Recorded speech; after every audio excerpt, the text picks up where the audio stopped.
this is normally the way a lot of people go into the Verb Trainer. Um, Verb Trainer is a powerful bit of software, and we want to suggest some ways you might use it to make it as useful to yourselves and to your students. Um, I'll go straight in. If you go down to the activities and games section, down towards the bottom, there's a vocabulary and verb trainers, and we can just click on the verb trainer. And here we are, it's up and running. We can see in the top bar, it says chapter or C equals 16. We've got the address of the program, C equals 16, and that's saying we're going in from chapter 16. And this is important because by default you come in and it says set up by chapter. Below the fish image, you've got two buttons. One is set up by chapter, which is already chosen, and the other one set up manually, which I'll go into shortly. What this means is that the the verb trainer will only ask questions based on what students will have seen by chapter 16 in the Sobrani course. So you won't, at this point, have had any deponents or passives or subjunctives. And we can sort of see very briefly, if you look at the review button, it tells you what you're up for.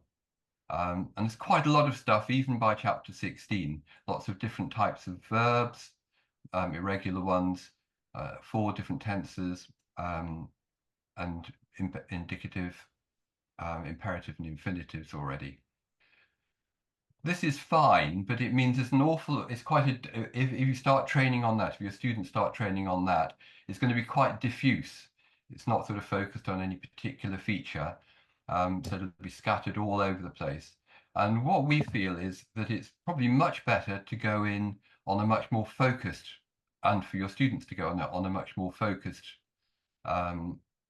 training session. So if we go instead to the setup manually, it looks a bit off-putting to begin with because it's telling you all the different things you could choose to include or exclude.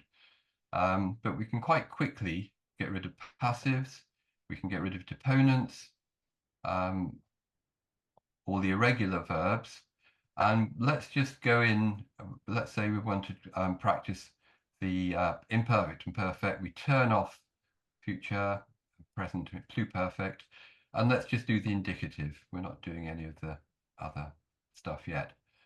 So at that point, we've got quite a focused, what we're really looking at is imperfects and perfects. And in fact, I'll make it a little bit tighter. We'll knock out the kind of verbs which have irregular perfects because we're going to be looking at perfects. So what we're going to be left with is WOCO and audio. So first and fourth, they've got regular perfect stems, are we and we based on the stem. We haven't got any KP or MEC type of thing. So this is quite a focused little test. And if I look at the review, we can see it's cut it right down. As you click the different buttons, the ones which are in blue are the active ones. So there's the perfect of WOCO, perfect of audio, imperfect of audio, imperfect of WOCO. And the student can look at that any time. This is very much a trainer. We don't want to catch anybody out.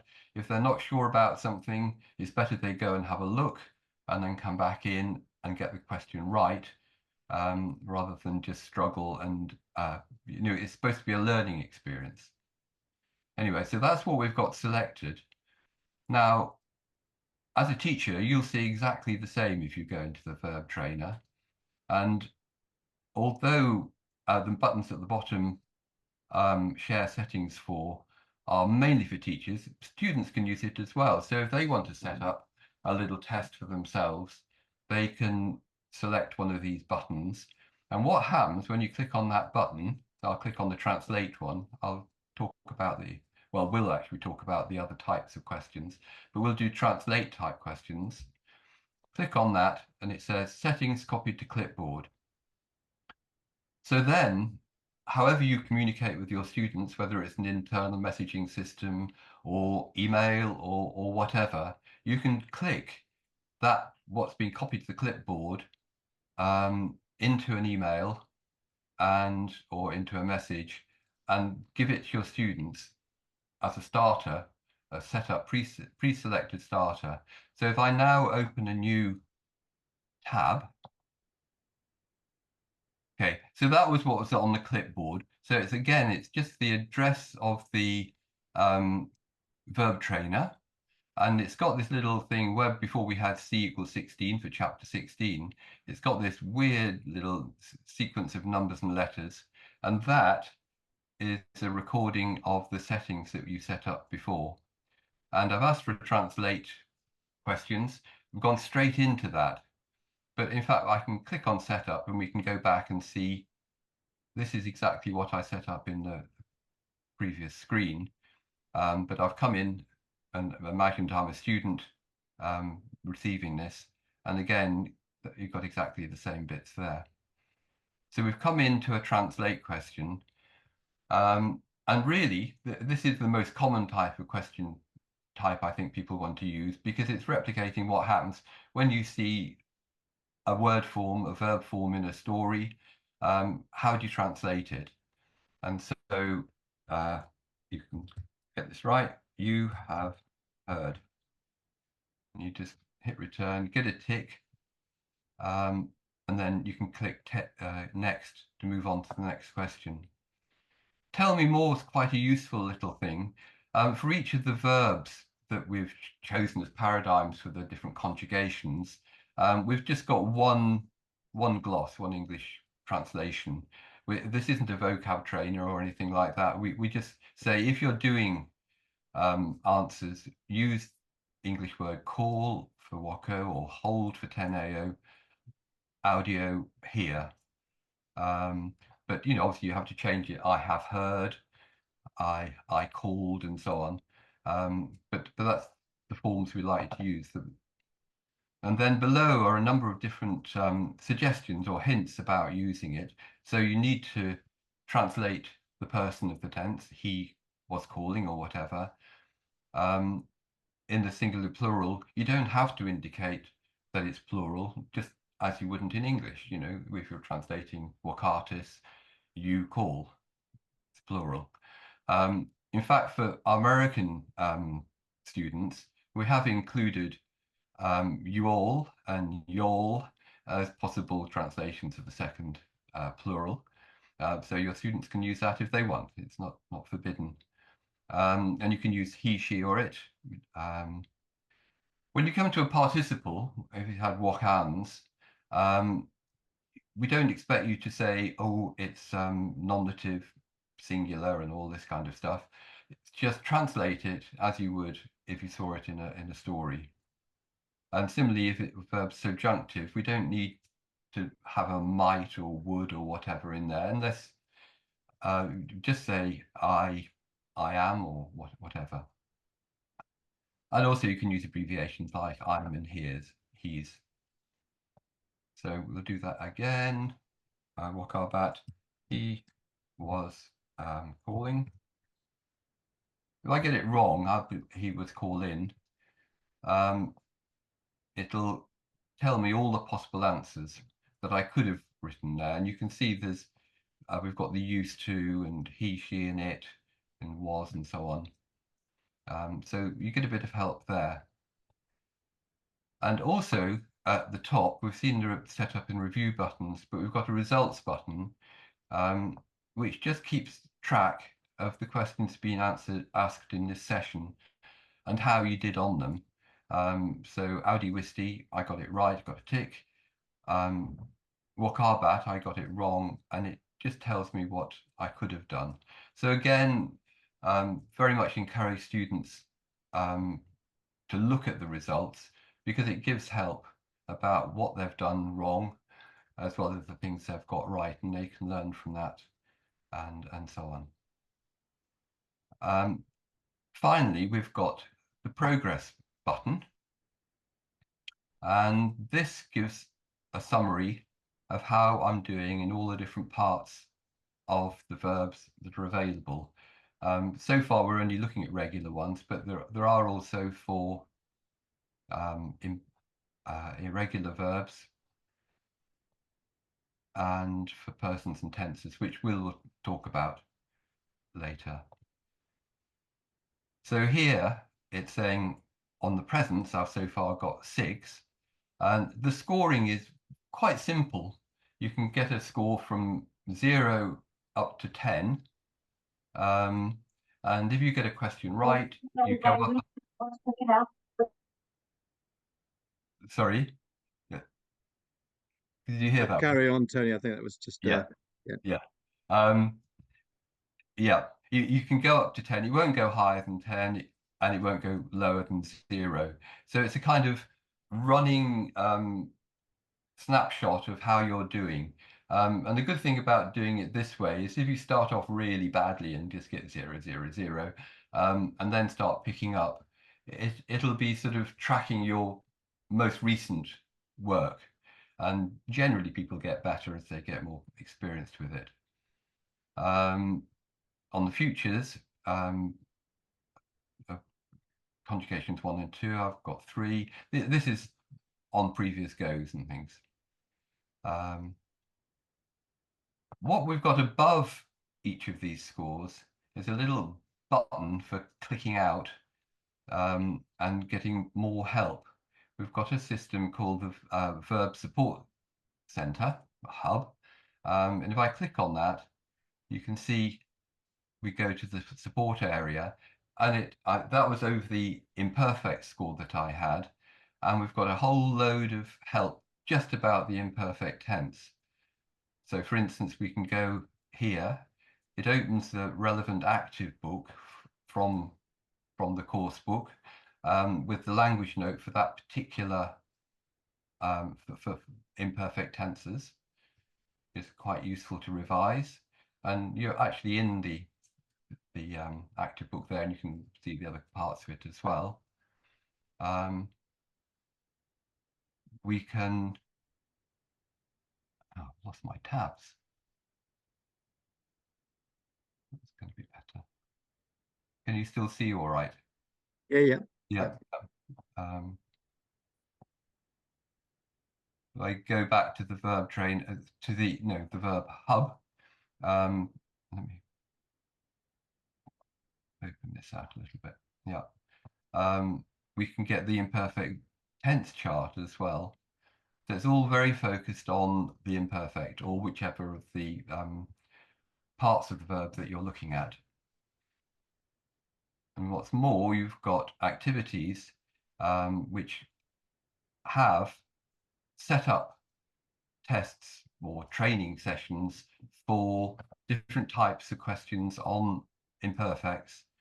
If we go in, it's going to be like we saw again, but mitte bas. And if you use this to sort of consolidate your work, your scores will be going up as you do it. Let's go back. Also, there's some sorting activities, so we can do present or imperfect. You were drinking. This is an English one, so you can get used to how it works in the English, and you just have to put them in the right categories. You were drinking imperfect. I run. I'll get one wrong. And then I do a check. It says, oh, you got that one wrong. Try again. They were reading. They're reading imperfect. Sorry. Present. I've got it all correct. And again, this is feeding into your scores for all your sorting activities that you've done at other times.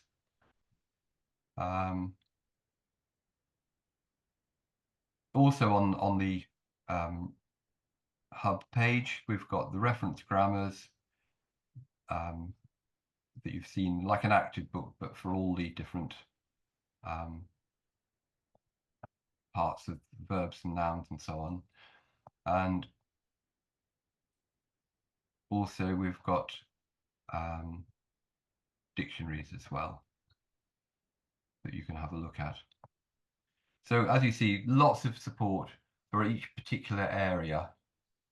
It's probably best if I pass over to Will now so he can introduce you to the other types of questions, and also the main thing, how teachers can look at the progress of their students in their class. Okay, I'll close my screen. Great. Thanks, Tony. Okay, so that was Tony looking at it from a student's point of view. You know, the student can access those active books, click on the link to the verb trainer, and then jump into those different places. Let's go now and look at it from a teacher's point of view. Are you all okay there? We're just on, you see that chapter 1? Okay, so if I hit the manage button, top right, that you get as a teacher, I'm going to land in here and we see the student progress area, and the verb trainer link is the last of the 4. So I'm going to click on verb trainer. We've just got a demo school set up with 1 class, so that class is chosen by default. I'm going to click view. This is going to take us into the results from my class. Now, you know, when you parachute in, it's going to show you all 32 chapters, which is massively overwhelming, really, because there's a lot of data there, far too much. And this is just constructed data. You know, none of these people on the left are real kids. We've just made them up and made the data up. And if I scroll through, you know, there's a vast amount of data there. Let's not try to sort of start with that. Let's go to chapter 16, which is the end of book 1. And interestingly, look how that reduces down, because book 2 is very, very verby, right? But book 1 is much more concise, I suppose, with the verbs that we're dealing with. So up to end of chapter 16, we've got present, future first and second conjugations, imperfect, perfect first and fourth conjugations, perfect second and third, and then in just the present infinitives, and just present imperatives. Okay, so that's what we're looking at there, are the results for this pretend group of students in those 1, 2, 3, 4, 5, 6, 7 different types of verb, if you like, or tenses. And we're looking at them. You see that regular at the top is selected. So this is how they're getting on with just regular verbs. And you see these 3 radio buttons. These are actually their results when they try the translate part of the trainer. We'll have a little look in a minute that there's also analyze and compose way of testing. But if I change the radio button, so rather than having translate selected, if I select analyze, you can see the data changes. Okay, and if I again select compose, again the data changes again. Okay, so the verb trainer is recording different data depending on the type of test that the student has done. So if you're like me, typically with the schools that I teach in, most of the students are not going to be trying to compose Latin. 1 or 2 might for fun, but most of them aren't going to be doing that. And most of them in my schools are not really going to be doing analyzing. Most of them are going to be doing translating. But if you set them a verb trainer that is on composing, and you go in and you look at this and there's no data, it's probably because you're looking at the translate data rather than the compose data. So think to see which set of data you're showing. Similarly, this is for regular verbs. If I'm setting them trainers on sum or possum, the data is going to be held differently there. And again, it will be different for the different type of trainer that they're working on. If I'm giving them part of AO or Pharaoh or Fio, then that's going to display on that tab. And again, it will be different depending on whether it's translation, analyze, and composing. If I'm sending them something for Wallo, Nolo, and Molo, I need to look there for their results. We're going to look also at, in a moment, at the trainer can just test persons of the verb. And this is what I asked Tony a couple of years ago to do. I said, Tony, can you just make a trainer that tests persons of the verb? Because I really thought it would be useful if I could be pretty confident that the students in my classes would always get the person who's carrying out the action right. You know, every sentence pretty much has got a verb in it. If we can start off with knowing who's carrying out the action, then we're normally in a good place. I just wanted something to work on that. And then Tony, you built a much more powerful machine around it. But you can just ask it to work on persons, or you can ask it to look at differentiating between tenses. Okay. Um, let's go back to regular for the moment. If I take it down to chapter 6, well, by chapter 6, they've only done present, the present tense and the present infinitive. If we go back down to 4, okay, so chapter 4 is where they finish the persons of the verb. So they've done all of the present tense by chapter 4. And I thought it would be useful to look at this because if you look at the score column here in red, what that's showing you is that percentage is directly related to this number in this one column that we've got. Okay, because this 6 that Anna and Bill have got is 6 out of 10, which is why it's showing a percentage of 60%. Okay, and then Candy has got 10 out of 10, 100%. If I go back up to chapter 6, the percentage, the overall score percentage is going to change because it's bringing in 2 sets of data now. It's saying, well, Anna has got 6 and 1, which is 7 out of a possible maximum of 20. So 7 out of 20 is 35%. Does that make sense? So this percentage score here will vary. You know, if I pop it up to 16 again, that score is now going to be the percentage of all of these numbers added up to how many are there? 1, 2, 3, 4, 5, 6, 7. So that's this lot out of 70 as a percentage. The seen and correct numbers aren't changing. That is showing you all the time the number of questions that the student has generated in total. Okay, so they don't change depending on which column you select. Okay, so hopefully that's showing a little bit about how that data is working there. As I say, there are a lot of different data sets all housed in this same place. So choose quite carefully what it is you want to look at. Just as Tony, when he was going in as an individual student, was able to click one of these links to get to the Verb Hub for that particular tense. So you can as a teacher as well here. So if I click it, I'm looking at perfect first and fourth. Okay, first and fourth conjugation, perfect verbs.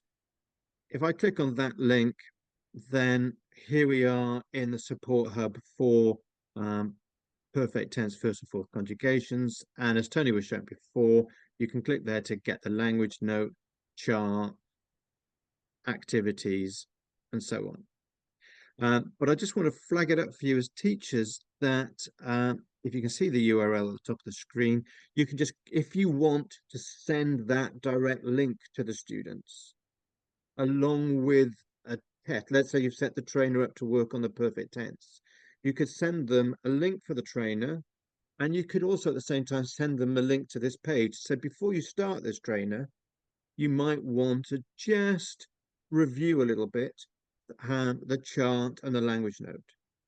Okay, so that is there. Okay, as Tony said, let's go and look now at some of the different versions of the trainer. And the way that I do that, if I want to get into the verb trainer, let's go to any chapter page, scroll down in the activities to verb trainer, pull one up. And then I much prefer, as Tony was saying, to set them up manually. So let's take out the passives and deponents and all of this lot and get back down to the indicative. So here I've got just present indicative. And it's, you know, it's very simple. But if we want to look at how it works, other than translate, which Tony was showing us, let's click here and analyze. This will be pretty straightforward because we've chosen only present active indicatives. So there's nothing to choose, there are no options there. actually by chance, this has come in at the first person. So I'm just going to leave it as it is and submit. So in a sense, this is just persons of the verb, isn't it? Between. So this is what's going on with analyzing. Pretty straightforward. Let's go back to setup and then let's make that a little more interesting. Let's put in all of these different tenses. And maybe let's put in the subjunctive as well. Okay. Now if I go to try that analyze, okay, it's not quite so easy now. Okay, so I've got NT. I'm going to say, well, it's future indicative. Okay, there we go. Now, that's how analyze works. It's asking them to, to do that old-fashioned kind of parsing, really, of it. If we want to go through to compose, the trainer can set this sort of thing up as well. He, she, it had called in the subjunctive. Okay, so let's see.